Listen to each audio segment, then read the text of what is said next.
Hello, everyone. This is your host, Saima Dillon. Um, I come live for you every week on Tuesdays at 4 p.m.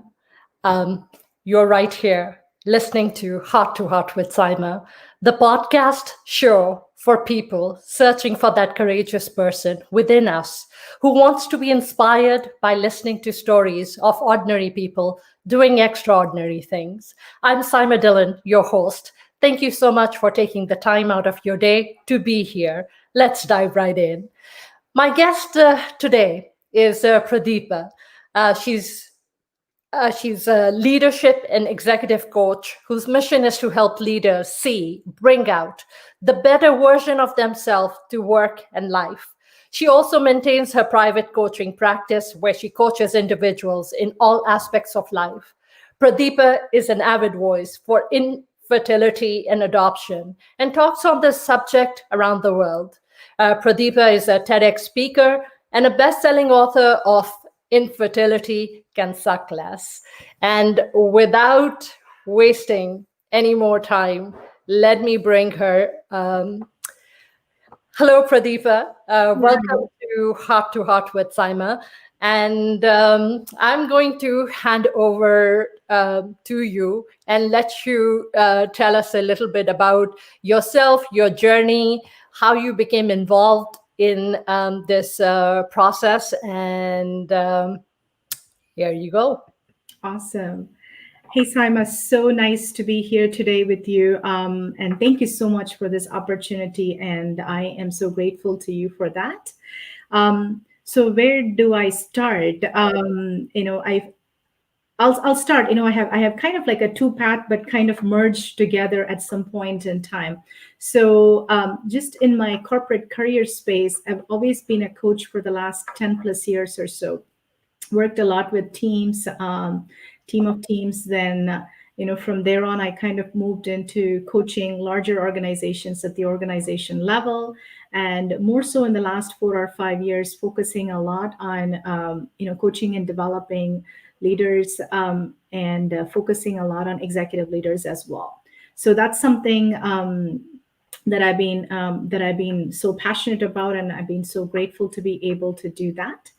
But while my career was going like that, I also struggled with fertility challenges. And that's where, it kind of took me on a different path altogether, just with my personal life and how I navigated that journey personally and how I went about what I learned, not only about the journey, but most importantly about myself and the person I was becoming and the person that I was, going through as. And that was really an eye-opening experience for me, all in all. Just to give your audiences a little bit of what I meant by the journey is, my personal journey with infertility was about like 12 years long, which is a really long time in somebody's life. And just to give some statistics as to people, it's I've gone through 3 miscarriages, and then some fertility treatments. So one is IUI, which is intrauterine insemination, 3 cycles of that, which all ended up as failures. And then what's considered as a golden standard for fertility treatments, which is IVF. A lot of people know that acronym. It stands for in vitro fertilization. And I went through 8 rounds of IVF cycle with, I would say, like 5 different doctors, actually. When you say 8 terms of the cycle, can you explain a little bit more what duration each term is? Yeah, absolutely. So this is, for people who are not familiar with what an IVF process is, I'm not a doctor per se, but I can just tell from a very, very high level. This is where they take the woman's egg, separate it out from her body, and they take men's sperm, and they take both of them, mix them in the lab. And when embryos are formed, those embryos are put back into the women's uterus back. So that's the process. I really oversimplified it for the audience, but it's a what should I say? It's a medical miracle that they are creating babies outside when a woman is not able to create and hold on to that inside her. So this is the process, and the process can anywhere go between, like, since the start to the actual end, anywhere between like 4 to 5 months, 3 to 4 months at least. But if you start like the medications that you have to start taking, and then once the embryos are put back, there's like a 2 week waiting period once, to confirm pregnancy. So there's that kind of comes in between that. So it's a really strenuous process. When I say a very strenuous process, because there's a lot of medication involved. There's a lot of not only medications, but also a ton of injections are involved that you have to self-administer yourself, and different injections for different purposes. So all in all, to say, a person who is going through an IVF cycle, they have to be extremely disciplined, very diligent, cannot miss any of those, even for a day, even for one time. Otherwise, they will jeopardize the whole cycle. And these, to be honest, these cycles are quite expensive. Anywhere, just I wanted to give a rough approximation. Without medications, right? Like medications cost like $4,000 to $5,000, depending upon where you're getting from. Without that, a cycle can cost anywhere between 12 to 15K US dollars. Wow. Yes. So it's quite expensive. And I'm sure something that is covered by insurance. Nowadays, when I was going through the Saima, it was not covered by insurance. Some of the tests were covered, but not the fertility treatments itself. None of them, it was all paid out of pocket. But nowadays, there are more and more companies, or sometimes even more states, are opening up doing coverages for fertility treatments, which is a great news for people going through that, because sometimes it feels like only the people who can afford it would be able to go after these kind of treatments, right? And it's unfortunate when that's the case. I don't think not all the states are there yet, but more and more states are joining the ranks and hands of, be opening up a fertility coverage for people. And also more companies, a prominent company that's so known for, covering fertility treatments is Starbucks. So a lot of people who who don't have fertility coverage in their company or with their medical benefits, they tend to work part-time with Starbucks just to get an IVF cycle or a fertility treatment cycle in. I've seen and I have met so many people like that. So that's one prominent company that does that, and they're not the only one. More and more companies are joining hands with that in offering and helping their employees going through this really strenuous process. Not only a financial burden on people, but it's also a lot of physical, you're going through so much of, you're putting so much of medications like hormones and treatments and injections. It not only affects somebody physically, but a lot of mental and emotional pain as well. Because, going through all this treatment, and if it doesn't work for somebody, it just puts them in a really hard spot. Right. And, again, you have to find the means of the finances to go through the treatments all over again. Right. So fortunately, right, like, fortunately, my husband and I, we were able to take care of the financial aspect of it. But for me, this is how I explained, I typically tend to explain how it felt every time. Like every time when I have to go through this treatment cycle, it felt like, I'm climbing the stairs of the 30th floor building with so much enthusiasm, with so much hope, and only to fall down face flat from the window, broken down into pieces. And yet I have to pick the pieces again, put it back together, and I have to climb the stairs all over again. That's how every treatment cycle felt for me, Saima. And there's no saying how long the treatment, I mean, how many cycles you go through, or is there like... It's up to you, right? Like sometimes there is a point, of course, age is a pretty big factor when it comes to infertility. Women are not going to be fertile forever. So after 35 or so, your fertility rate declines drastically. And even when every year after that, it declines even more. After 40, for any women, fertility rate drastically declines. So there is only a limited time window for women to get going through this treatment and hopefully have a success with that treatment. It cannot be like a never ending process, even if you have the financial means to continue to do so.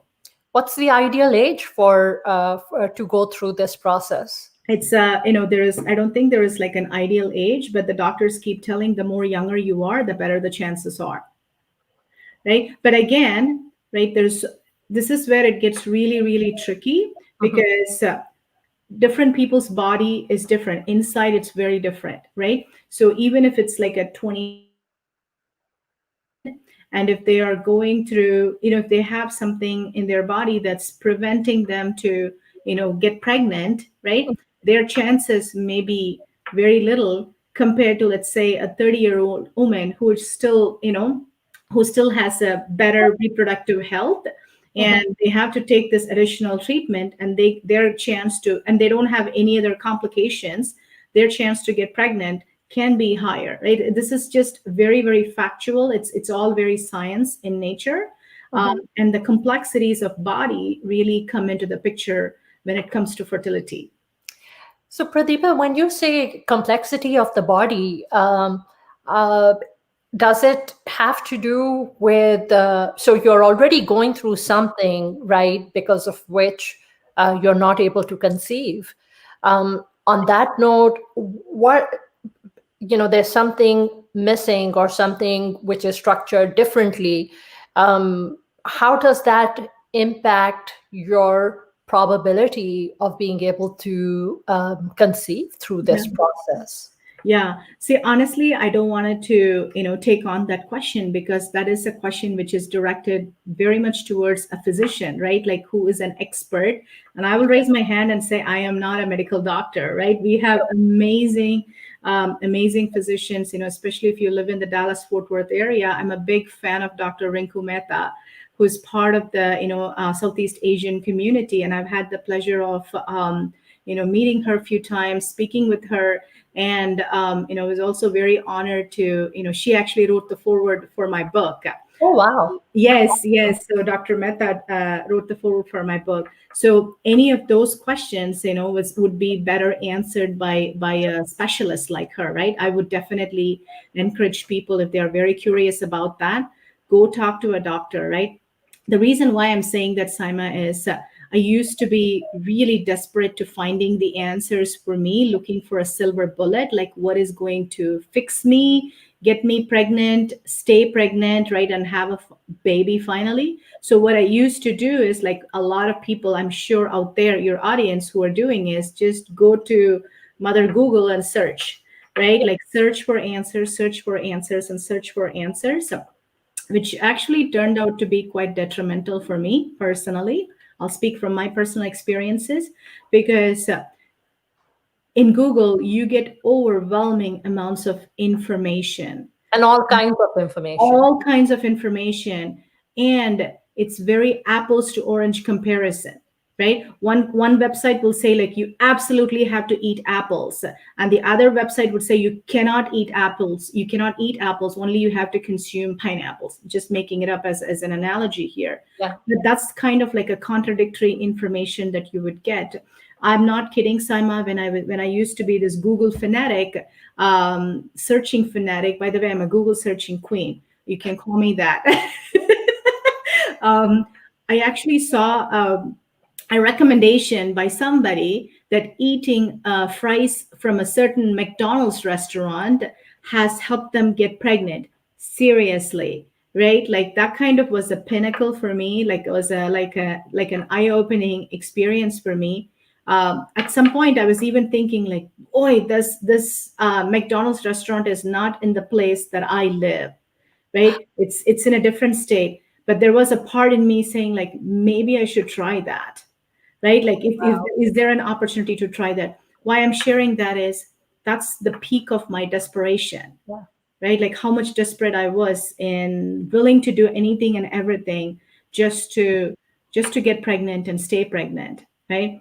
And that's why, and by the way, there's so many groups, so much of information out there. And a lot of people also, including me, a lot of people also go out there into these groups, ask for medical advice, which Yeah. I would generally advise not to do that, right? Like, go talk to your doctor, go talk to the experts. They are the people who know what's going on in your body. The Yeah. random group people who are struggling through infertility just like you, or have gone through infertility like you, are not medical experts unless they have done their fair share of studies and education in that area, right? Which I don't think none of them are. So, taking advice from people in the matter of like desperation Yeah. just turns out to be, even more overwhelming for people. And that was the case for me, Saima. So how for you, uh, how long did this whole process last, where you came to the realization that, you know what, this is not working, you've gone through 3 miscarriages and this is not working out for you, and perhaps you have to look for an alternative? I mean, that's especially as you know s- s- as Asians, it is something, I think it is part of the culture where as soon as you're married and everyone around you is asking you that question, and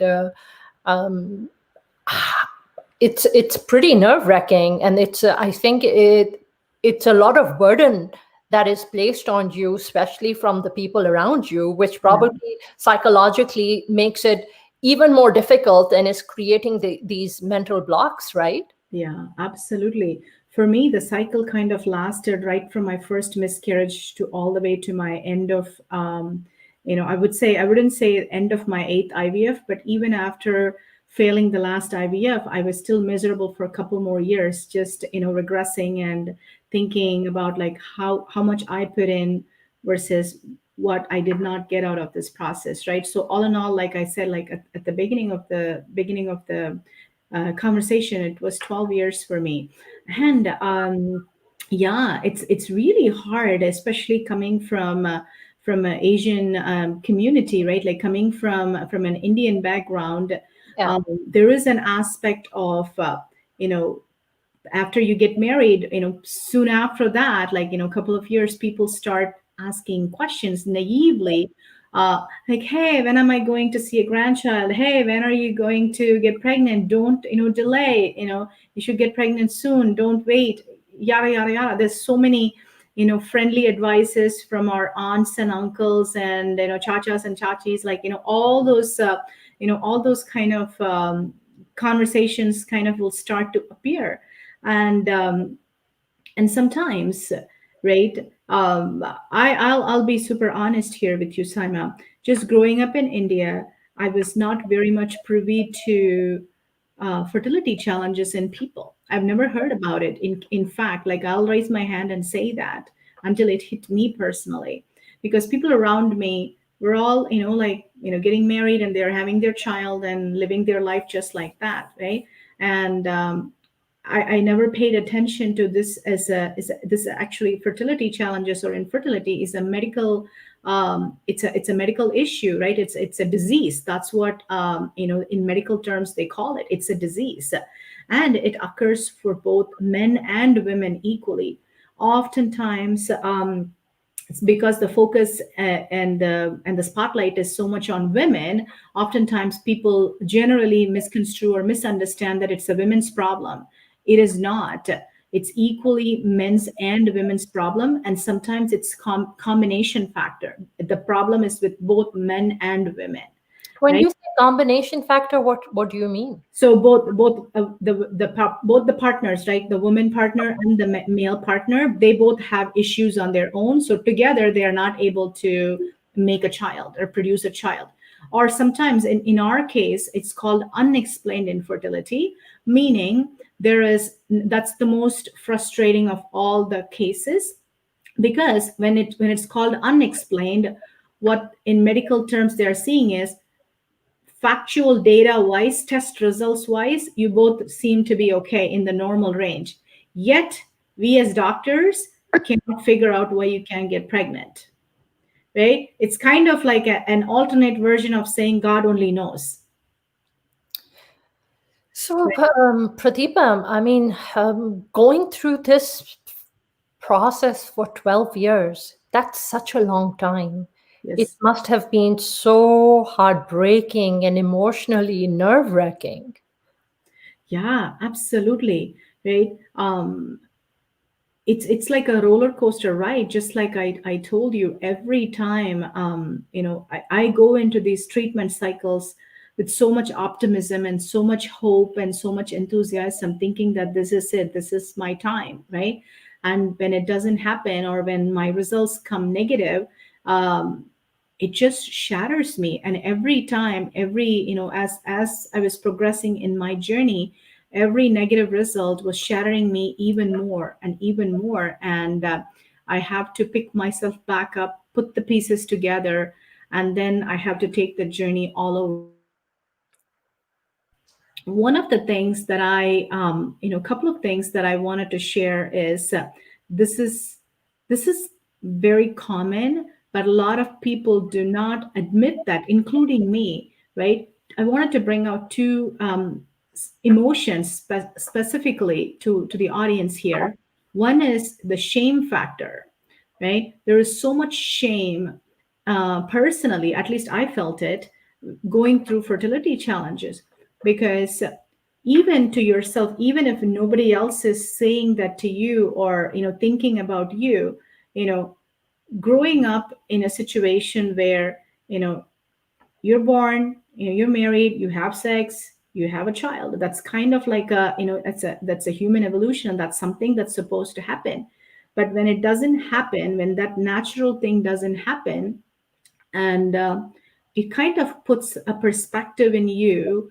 Oh, there is something wrong with you, right? You're And not. maybe there is, You are not. and You're not. that's okay. It should be okay, right? Right. But we don't think that way, right? Like when you go through that, like, oh my God, is there something wrong with me? And this is supposedly an easy process for people, but yet it is not working for me. And the shame that comes with that is quite crucial, and it's actually excruciating. It's really hard. I'm not saying this to be, mean or arrogant. If you haven't gone through infertility challenges personally, you would not understand what I meant by it's so shameful, Yeah. right? I mean that, and I see that in different people. I'm not trying to be sounding special here or unique here, but Yeah. that is something only a person who has gone through would be able to understand when I say the word shame, right? That the shame that, I talk to so many people, who are struggling with fertility challenges, right? My clients or my prospective clients, or the people generally in the fertility community, right? And it's not being talked about, right? It's a shameful journey, is something, even admitting that can be really, really hard for people, right? I'm able to talk about that because, I've gone through my own path, and I found my own light, and I'm at a much better space.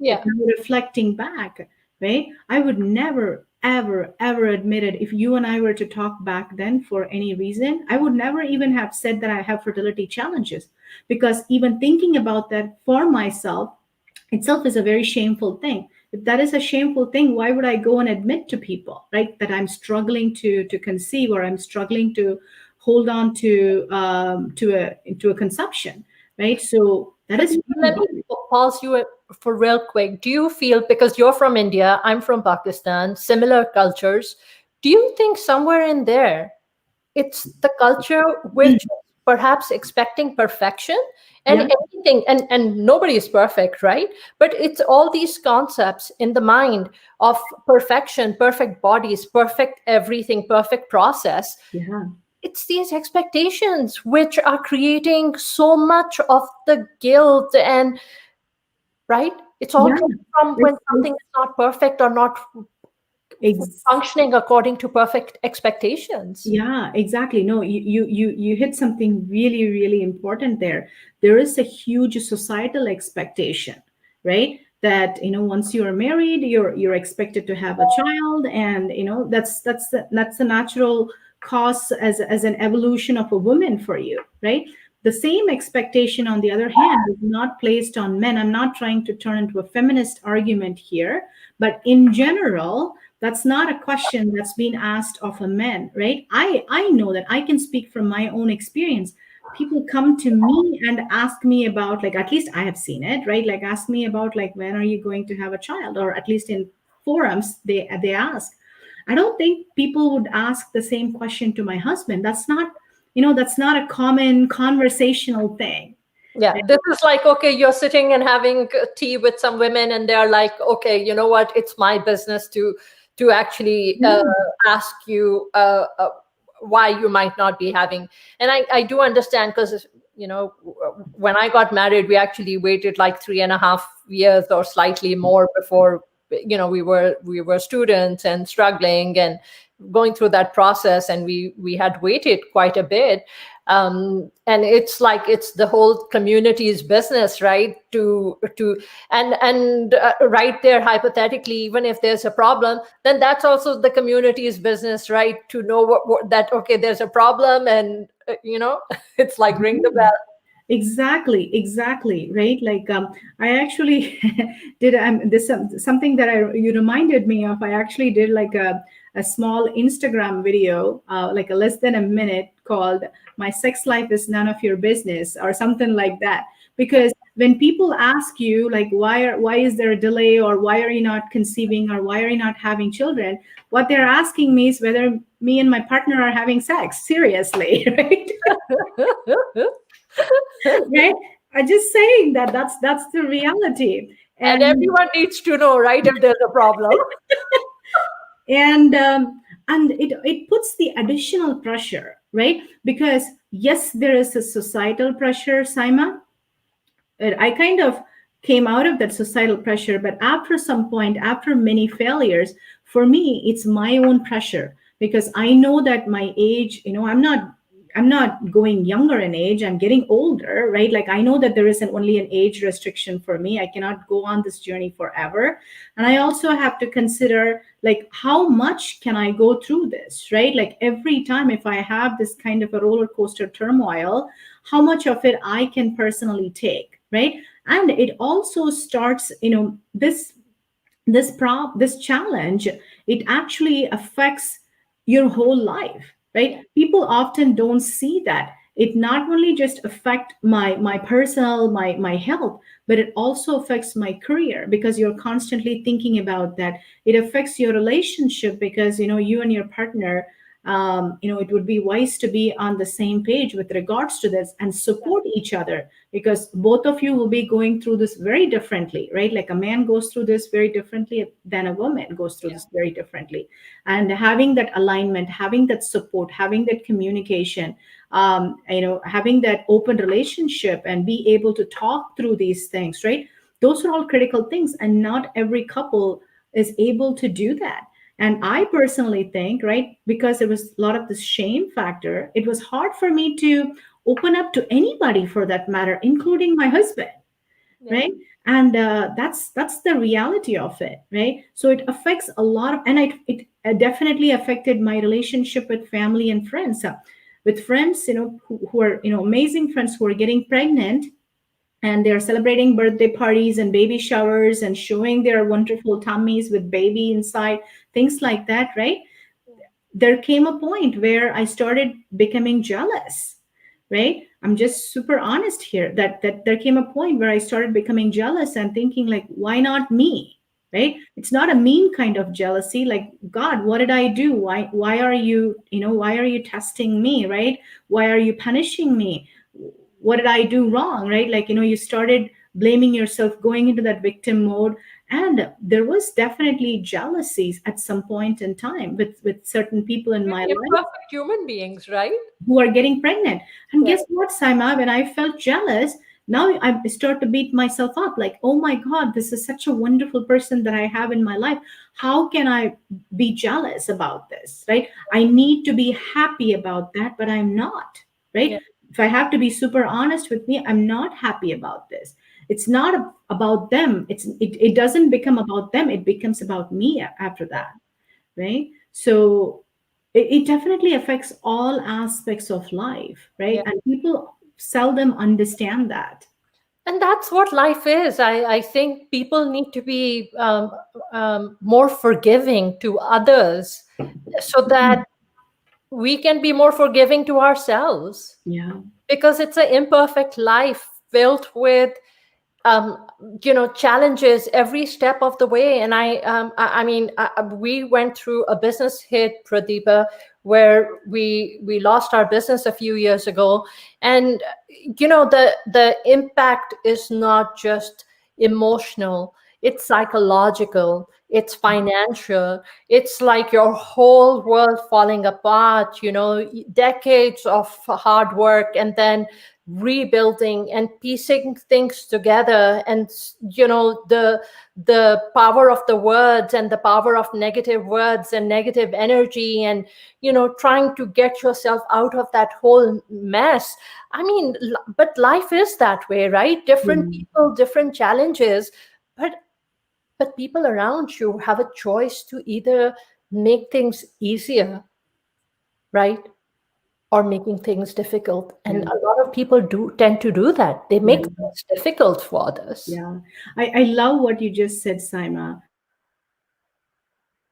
We all have a choice and we all have a role to play in each other's lives, Yeah. right? And it's our choice how we wanted to show up for them, right? We can be loving and caring and not judging whatever is happening in their lives, or Delicious. we can judge people, we can like question them or hurt them or pain them. That's also a choice, right? We cannot say that like, oh, I didn't mean to say that, right? Like, it's up to us. We own what's coming out of our mouth, right? Like it's our ownership. Take responsibility and Yes, ma'am. self-reflection, right? Absolutely, absolutely, right? And another thing that I always believe in this, Saima, what we put out there Yeah. is what we get back. Pradeepa, I always feel, literally, I think on a daily basis, and seeing some of the things that people out there actually do. Um, I feel that if people were to be told that your thoughts for other will become your own reality, would you continue thinking the way you're thinking, or Yeah. would you change your thoughts? Yeah, absolutely. And the just adding on to what you just said is oftentimes we all, majority of us, believe that other people have the power to make us think or feel or act a certain way. But what I've been, my growth area this whole year has been around, nobody has a power to make me feel anything, only I do, right? Like Yeah. there's this awesome quote, I'm just going to paraphrase from Eleanor Roosevelt: nobody can make you feel inferior unless you give them the consent to do so. And that is so powerful, right? Yeah. And Yeah, we do that, right? Because we are absolutely. again imperfect people. We let other people occupy our brains and our minds, and then we become a prisoner of our own minds. Yeah. How about we just change that and say from the perspective of, right? We are all perfect in our own ways. This is what perfection means to us. Well, we are not broken, right? This is who we are, and it's as beautiful as good enough, right? For And all of it's us. okay to be broken, Exactly. Yeah. right? Yeah. Why do we even need to think that we are broken, Yeah, right? We don't need to, right? We don't need to, whatever because it how is, is right? that serving us? How is that helping us? See, the thing is, Pradeepa, life challenges us every step of the way, right? They are the joyous moments and they are the weak moments, right? Mm. You go through the highs and the lows.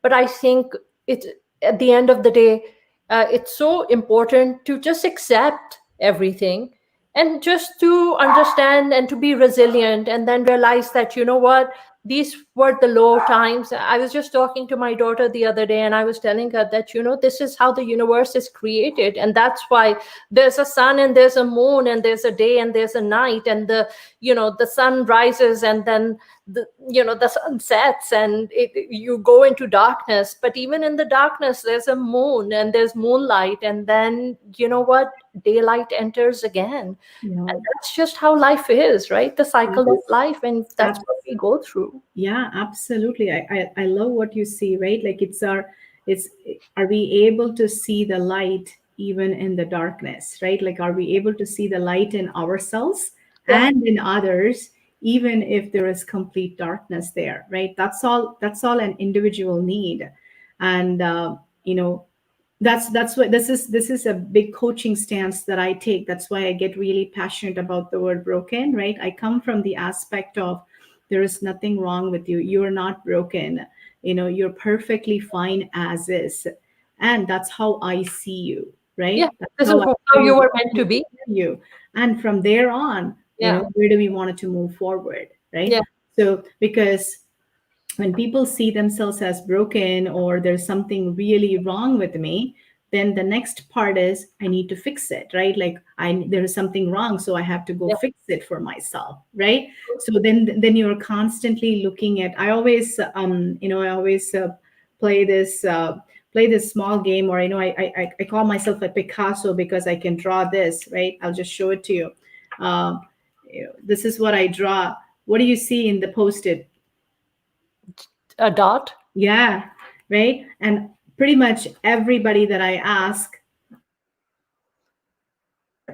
but guess what? Nobody talks about, like, there's a lot of space around it, but what we tend to focus is just on the black dot, right? That's very, very human of us, because we always tend to see our imperfections first, right? I coach leaders all the time, and as part of my coaching, I actually put together the report, and we talk about, like, a lot of strengths and a lot of opportunities.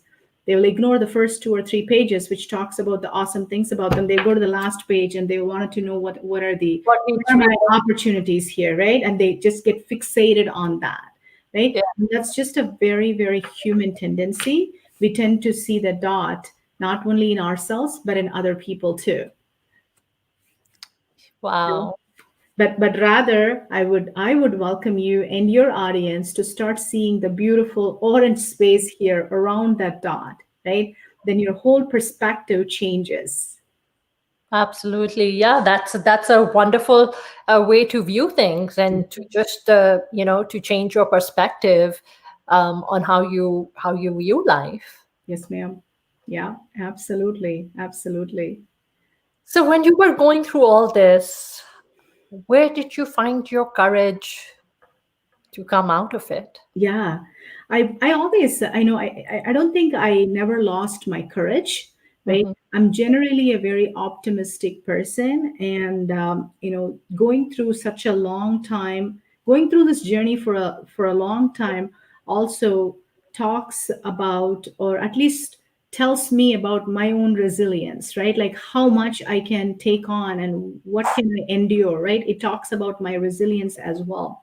Um, what I was having challenges with was not having clarity, meaning, okay, I'm going through this, treatment after treatment, different protocol after different protocol, maybe doctor after doctor, but where am I going with this, right? Like, what's ahead of me, right? Like, what's my future going to look like? What do I want to create in my future? I lacked so much of clarity in that, Saima. That was the part that I really had challenges with, meaning not knowing what should I do next, and if so, is this something I wanted to do, right? So nobody asked me this question, like, why am I continuing this journey, or why do I want to have a child, right? Like, I always ask this question with my clients or potential clients, and many people, 95% of the time, I have statistics because only two of them answered right off the bat. 95% of the people said, oh, I don't know, because that's what it's supposed to be, right? That's kind of the answer people give. Like, why is it important for you to start a family or have a child, right? A lot of people don't think about that from that perspective, because it's being told to them, right? Like, it's generational like that. Yeah. Two people had like a real crystal clear answer about that, right? Like I will never forget them, because I asked this as a general question and only two of them answered because they thought about it and why it's important for them, right? Good for them. But majority of us, including me, nobody asked me that question. I don't know how I would have answered that back then, but we don't think about that. All we think is like, I want to have a child. I need to get pregnant. I need to be able to have a child. Like that's all we think The about. journey of life, right? Yeah. Because the purpose of life is, okay, you know what, you have to get married, and then the purpose of marriage is to, you know, procreate, and then like it's just a process. Yeah, it's just a process, and everybody is expected to, it's expected of you. Yeah. It's not only by other people. I'm expecting this of myself too. Yeah. Right. So I'm expecting to become a mother at some point in time, and why it's not happening, why it's not happening, why it's not happening, right? And that puts you in a really miserable state, all in all, right? So all these, and even so after our eighth failure, so with the IVF cycles, I even tried donor cycles. What that means is, at some point in time, my doctor said, like, Pradeepa, we are not going to use your eggs anymore. It doesn't seem to work. So we are going to try and use somebody else's, right? Other donors. So that was a huge mental and emotional battle for me, just by myself, Yeah. because when the doctor was talking in medical terms, but what I was hearing is, you're not good enough, your egg is not good enough, you're not good enough, you're not good enough, you're not good enough, right?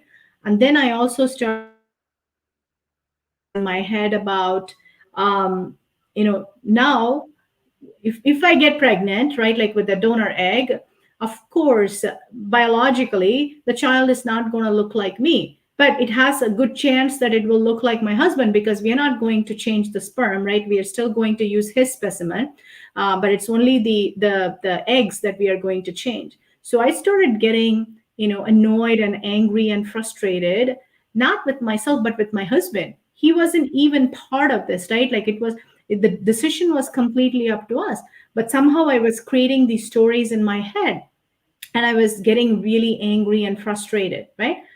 But I have to come out of it on my own. I didn't had any help to come out of it, but somehow I came out of it. It was a long, painful journey. But then three of those, like, I had three donor cycles. The first one was the only cycle that I got pregnant with twins, but I ended up miscarrying it again. So that was my fourth miscarriage overall in my fertility journey. And that was my only successful IVF cycle, just getting pregnant, not staying pregnant, getting pregnant. So I lost the babies as well. It was a twin babies, two babies. So after that, like, then seventh cycle didn't work, eighth cycle didn't work. So we had a choice after that. We wanted to go back. My husband asked, like, should we go back and just try one more time? Because at the time we had the age, I was still young. And somehow, I don't know where that clarity came from, but my inner wisdom told me, like, this is it, this is enough, stop right now, right? And I listened to that wisdom. I shared that with my husband, and I said, like, Sai, let's stop it right now. I don't want to proceed with this anymore. This is just too much for me, and I cannot endure this anymore.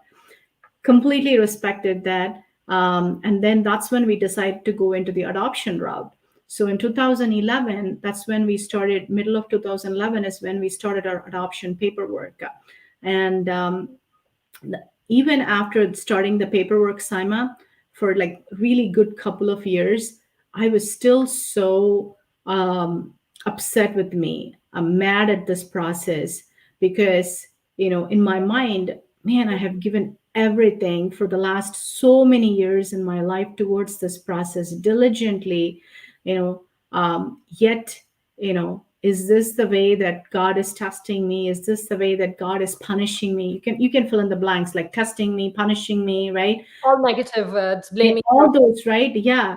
And 2 years I was really miserable like that. And I was just internally, it's not a healthy way to process, but I was just internally battling with that until really weird time, really weird. I was at a conference in Chicago. Back then I was living in Milwaukee, and I was at a conference, technology conference, out of all the conferences in Chicago.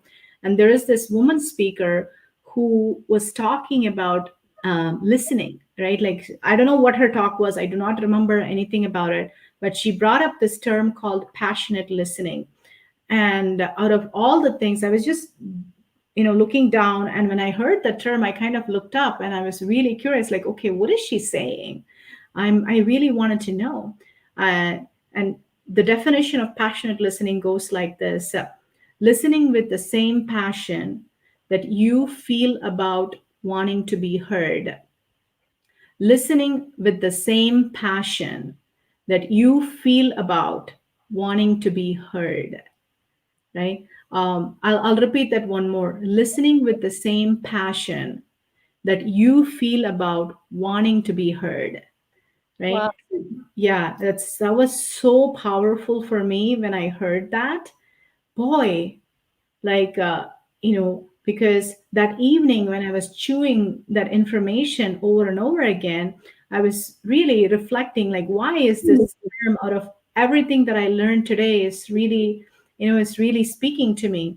And that's when I truly realized, Simon, I started tearing up so much, because that's when I realized, boy, all these years I've been looking for somebody to passionately listen to me, just listen to me, right? Without judge me, without telling me what to do, without there is anything to fix, right? Without, suggesting, and none of those things, because I've had all those in my years of struggles, right? So this one kind of really, came to me so much, like, oh my God, what would it be like if somebody listens to me at that level, right? And that's when I the big thing that got revealed for me that night in Chicago was, you know all in all, you've been a victim to infertility and you're expecting somebody else to be that for you, right? How about you starting to own this, and how about I can be a passionate listener for other people, right? So that when I realized that, it was such a switch, Saima, you wouldn't believe it. It was just like a switch that just clicked that night. I still remember. Turning point. Yeah, it was a light bulb moment, or you can switch turned on or whatever. With all the tears, I wiped off the tears, and I had a big smile in my face. And that was the day, in downtown Hilton, Chicago. I still remember all those very clearly. I went to bed peacefully for the first time, owning my infertility and not being the victim to infertility. Wow. And you, at that moment, you changed your trajectory of life. Yeah, completely changed, right? Like, completely changed. I even, started practicing passionate listening starting the next day.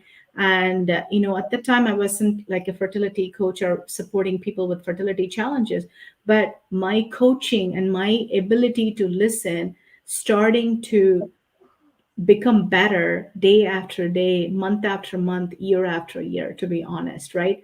Because that was so revealing for me. And I really wanted to, how can I give the gift of my presence and my listening ears to somebody that I was craving for, not knowing all those years. Wow. At the end of the day, Pradeepa, no matter what we go through in life, right? Um, we are the only ones who can search for that inner courage within us, to help us rise and to help us change the quality of our life, because no one else will. Absolutely. I completely agree with you. We How was have. your journey with the adoption? Oh, it was, so we started the process in 2011, and we got Karthik. Karthik is my son's name. So Karthik came into our lives in August of 2016. So it was a 5-year long journey, but Saima, it was completely worth the wait, and he was the light at the end of my tunnel. Wow, yeah, I'm getting goosebumps. And um, see, it's again, like you said, certain things only the person who goes through can experience, and nobody else can. But I think, one of the things which you put out there is that it's okay. Yeah, it's okay, right? You are okay, and this is okay, Yeah, right? And oftentimes it's really hard for people to see that, right? Because their mind is racing so much, and because wanting to get the results they want, because you're so attached to certain outcomes, right? Like we are so attached. I was attached to an outcome, yeah, right? Very, very much attached to an outcome. And when that outcome doesn't happen, when that expectation doesn't happen, you go back into the being that victim mode, like, boy, what did I do wrong? What is wrong with me? Why is this happening to me? All those state, right? But I loved what you just said a little while ago, right? Owning who we are, right? Like taking that ownership, who we are as a person, how we wanted to go through this journey, right? Even as treacherous as it can be, right? If we own it and we decide how we wanted to go through this, it's all in our hands and in our mind, right? And we can make the journey a pleasure or a joy, or we can make the journey miserable and hard. Pradeepa, why is blood so important? Why is adoption so difficult? Um, why is it just so important for the child to be born out of our own womb Yeah. Uh, versus adoption? yeah. Honestly, this is a question that somebody has asked me in a different interview. Pradeepa, if you had the time machine and you had the ability to go back, change, right? What would you change if anything is possible? That's the overall thing that they gave me, right? And the answer, without even thinking for a second, I said I would not change anything, Yeah, right?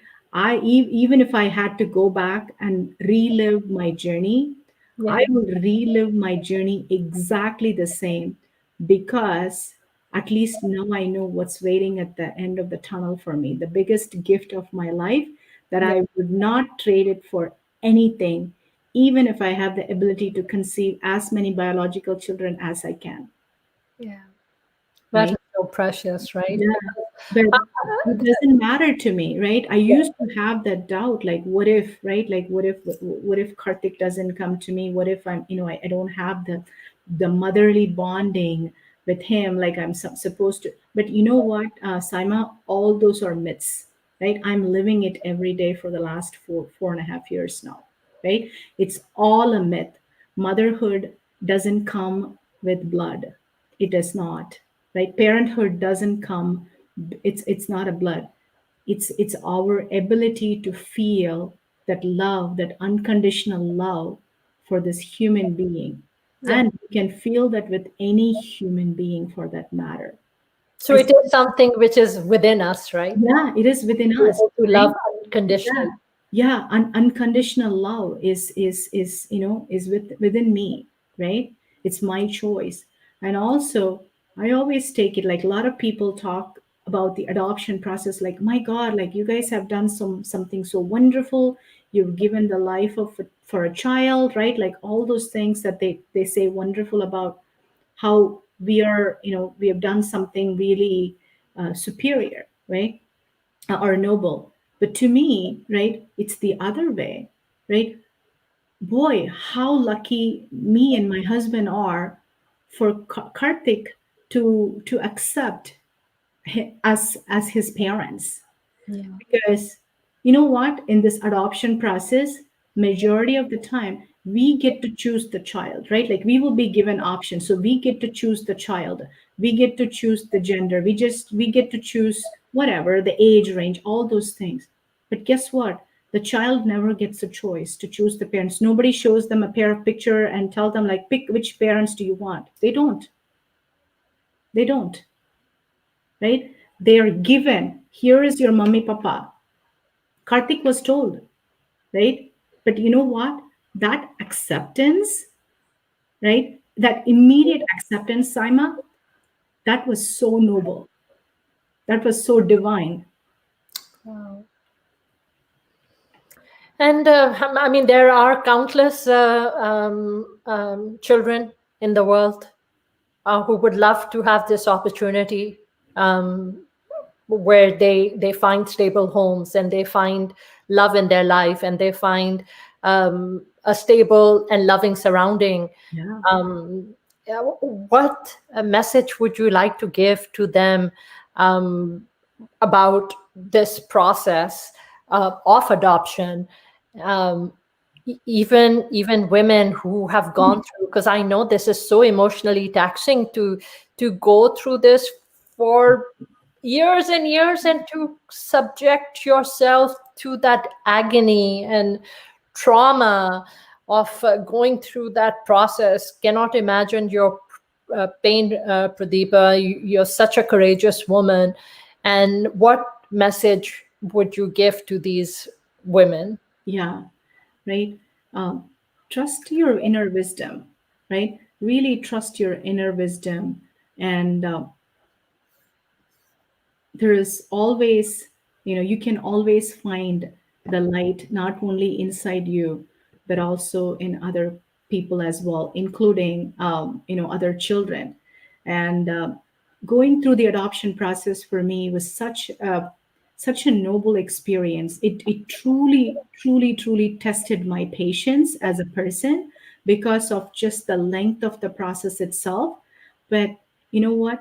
That was worth everything, right? It was so worth everything, knowing what I'm going to get at the end of that process.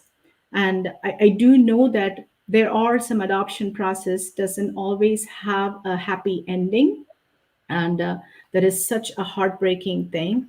But you know what? If you have the opportunity, or if you have the ability, I would, encourage you. I would cheer for you, and go for it. Go for it, because that's how I felt it. Like, I wouldn't change anything in my life. I would go through all those 12 years gladly if Karthik is waiting for me at the end of that.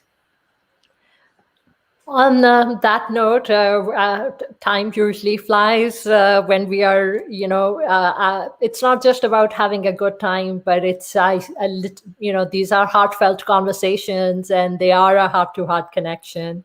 And just the ability to, put your inner feelings out there.